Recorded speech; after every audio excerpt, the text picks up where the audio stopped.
हम भी देखते हैं, ये हमारे साथ कैसे नहीं जाएगा। ये मेरे पति है और मैं इनकी धर्म पत्नी हूँ। आप इनसे जबरदस्ती नहीं कर सकते। आज निधि अपने जिस पति के लिए दुनिया से लड़ रही थी वो एक किन्नर है। आखिर ऐसा क्या हुआ कि निधि को अपने पति को किन्नर से बचाने के लिए उनसे लड़ना पड़ा। पूरी कहानी जानने के लिए कुछ समय पहले चलकर देखते हैं। नीलेश के जन्म से पहले ममता रामपुर नाम के गांव में अपने पति कैलाश और सास रमिला के साथ रहती थी। अरे सावित्री, क्या कर रही है? पता है ना, दाई माँ क्या बोलकर गई थी? तेरे शरीर में बहुत कमजोरी है। ऐसी हालात में जितना हो उतना आराम किया कर। यही बात तो इसे मैं बोलती रहती हूँ, पर ये सुनती ही कहाँ है मेरी। ओ मोरी मियाँ, अम्मा जी बहुत तेज दर्द उठ रहा है। आह आ। लगता है बहू को बच्चे का दर्द चढ़ गया है। कैलाश, जा जल्दी से दाई माँ को बुलाकर ले आ। अम्मा, तुम ममता को संभालो, मैं अभी दाई माँ को लेकर आता हूँ। कैलाश दाई माँ को लेकर आता है। वो और उसकी माँ दोनों बाहर इंतजार कर रहे थे। तभी दाई माँ बाहर आती हैं। उनका मुंह उतरा हुआ था। क्या बात है रेखा, तेरा मुंह लटका हुआ क्यों है? बहू और बच्चा ठीक तो है? अब मैं क्या ही बोलूं अम्मा जी, तुम्हारे पिछले जन्म का कर्म कह लो या इस जन्म की कोई भूल कह लो, तुम्हारी बहू ने किन्नर को जन्म दिया है। क्या?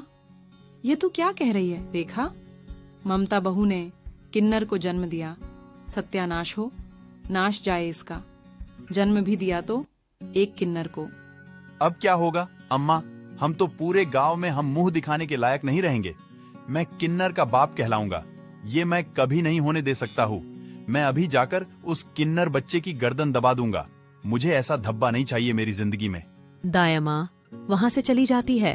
कैलाश गुस्से में ममता के पास जाता है और उस किन्नर बच्चे का गला दबाने लगता है।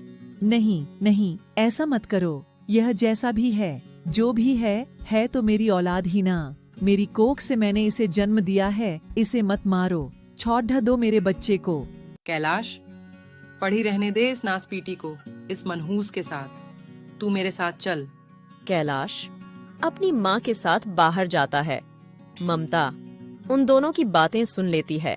देख कैलाश, इस बच्चे को अभी हाथ लगाया तो पूरे गांव में शोर मच जाएगा। रात के अंधेरे में जब ममता सो रही होगी तब इसके बच्चे को बहती नहर नदी में फेंक देंगे। मैं अपने बेटे को कुछ नहीं होने दूंगी। मैं चली जाऊंगी। ममता अपने बेटे को लेकर वहाँ से भाग निकली और पास ही के एक गांव में आकर रहने लगी। ममता ने मजदूरी करके अपने बेटे नीलेश को पाल पोस कर बद्धा किया और उसकी कमजोरी दुनिया से छुपा कर रखी। नीलेश पढ़ लिख कर उसी गांव के एक स्कूल में पढ़ाने लगा। नीलेश गरीब बच्चों को मुफ्त में शिक्षा देता था।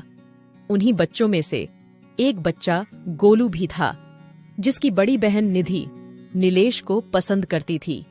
पर नीलेश नहीं चाहता था कि निधि उसके करीब आई। नीलेश, तुम मुझसे दूर क्यों रहते हो?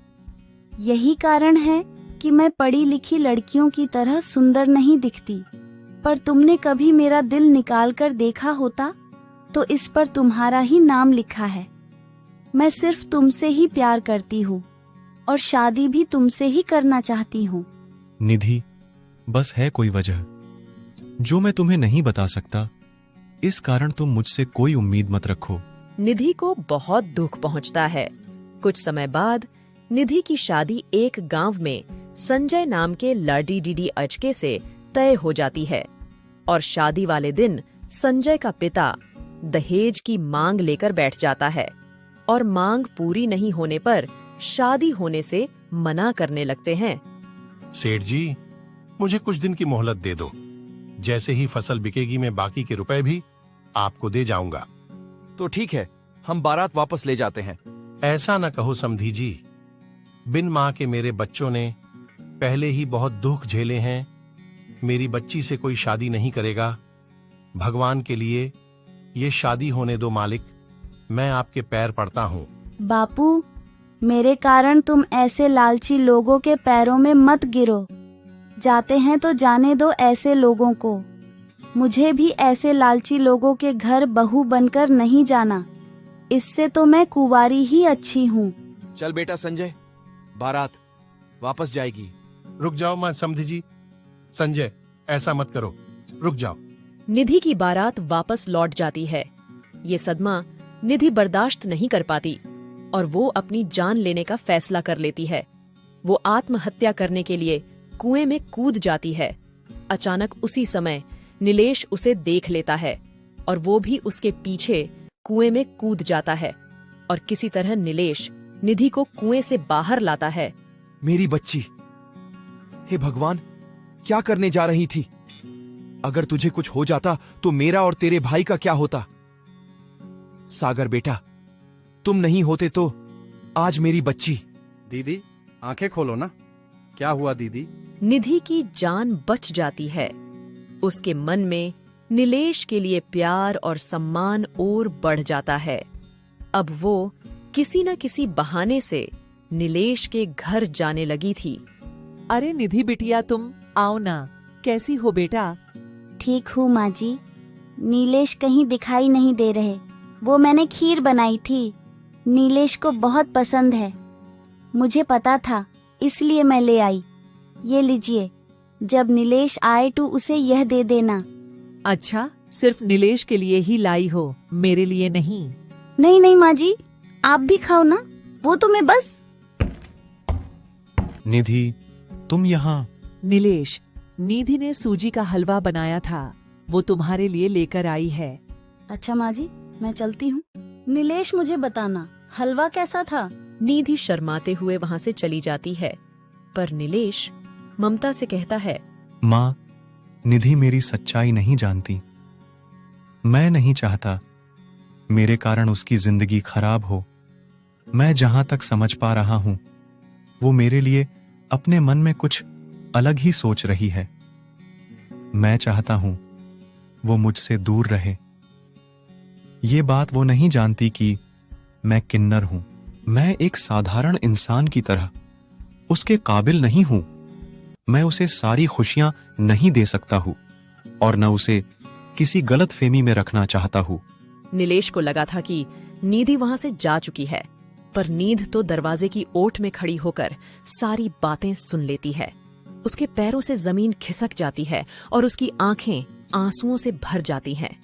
वो सारी रात उसके बारे में ही सोचती रही और उसने उसी रात फैसला कर लिया था। अगले दिन निधि उठी और वो नीलेश के घर पहुंची और ममता के पैर छूकर बोली, माँ जी, क्या आप मुझे बहू के रूप में स्वीकार करेंगी?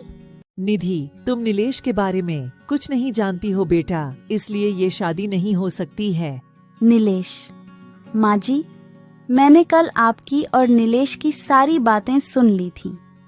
नीलेश की सच्चाई जानने के बाद मेरे दिल में नीलेश के लिए प्यार और बढ़ गया है। नीलेश मेरे लिए पूरी तरह से मेरे पति बनने लायक है। नीलेश का दिल बहुत साफ है। जो लड़का पिताजी ने मेरे लिए देखा था, वो लोग तो लालची निकले। दहेज न मिलने पर शादी तोड़ दिए। घटिया। लड़के से शादी करने से अच्छा है नीलेश जैसे नेक दिल इंसान से शादी करूं। मैं नीलेश को पसंद करती हूं और मैं उन्हीं से शादी करूंगी। मैं नीलेश से शादी करके खुद को बहुत भाग्यशाली समझूंगी। जुग जुग जियो मेरी बच्ची, तुमने मेरे बच्चे की जिंदगी में खुशियों के रंग भर दिए। नीलेश को भी सारी सच्चाई पता चलती है। निधि के अटूट प्रेम को देखकर नीलेश उससे शादी के लिए हाँ कह देता है और निधि की शादी नीलेश के साथ हो जाती है। एक दिन ममता का पति कैलाश उस गांव में आता है और वो ममता और नीलेश को एक दुकान पर खड़ा देख लेता है। ममता नीलेश के साथ घर की तरफ निकलती है तो कैलाश उस दुकानदार के पास जाता है। भैया, ये जो अभी एक औरत और उसके साथ एक लड़का तुम्हारे यहाँ से सामान लेने आए थे, वो कौन है? वो तो ममता बहन है और उनका बेटा नीलेश है। नीलेश पिटवा मास्टर है। अभी थोड़े दिन पहले ही शादी हुई है इसकी। यह कैसे हो सकता है? मेरा बेटा तो किन्नर था। किन्नर पति कैसे बन सकता है? जरूर ममता ने इसके किन्नर होने की बात सबसे छुपा कर रखी है। अगर मैं शहर में किन्नरों को जाकर सच्चाई बता दूं तो वो इसे उठाकर ले जाएंगे और बदले में मुझे अच्छे खासे पैसे दे देंगे। मेरे तो मजे ही हो जाएंगे, फ्री के पैसे मिलेंगे मुझे तो।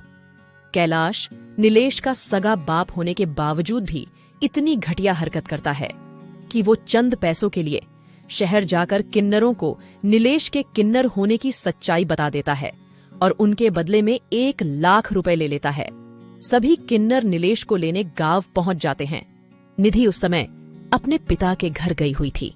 सब गांव वाले भी नीलेश की सच्चाई को जान जाते हैं। हाय हाय, मैं भी देखती हूँ तू कैसे हमारे साथ नहीं जाएगा। तू किन्नर है और हम तुझे अपने साथ लेकर जाएंगे।